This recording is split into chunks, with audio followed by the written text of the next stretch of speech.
again, we get into how do we adapt to the dog? How do we know what the dog needs best in order to thrive socially? And what you'll find is as you play the long game with this, because this dog sounds similar to like Vinny or something, where he's not an aggressive dog necessarily, but he needs a particular way of being introduced to new people in order to help him feel really confident, right?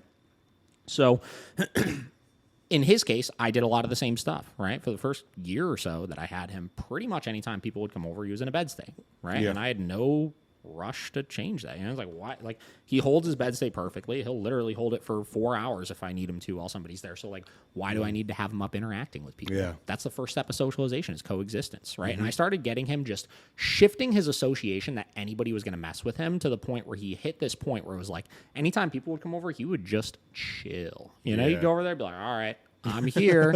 These people don't mean anything because they're not messing with me or anything. And then as I had him around more people, right, and he saw the same people repeatedly, you know, and stuff like that, I started noticing he wanted to interact more. So I started allowing that in a controlled way, right? And same deal. I had rules with my guests that came over.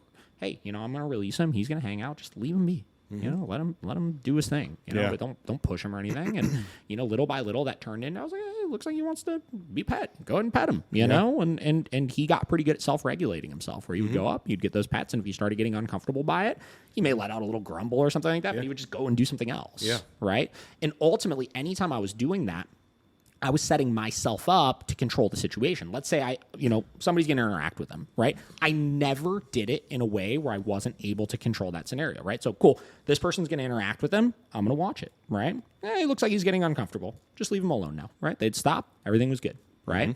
Or he'd do his little grumble and walk away and be like, all right, I'd be able to control. All right, cool. He clearly has had enough. Just leave him be now, right? And I was able to build his threshold as I advocated for him properly in those social settings, right?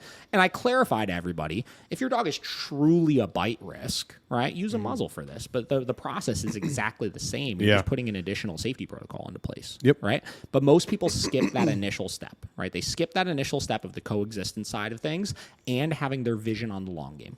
Yeah. Right. Truly the long game of like, you know, he's literally like this may be a year of you just working on the coexistence side of things if your dog is really bad with stuff. Right. And being okay with that. You got to be okay with that. Yeah.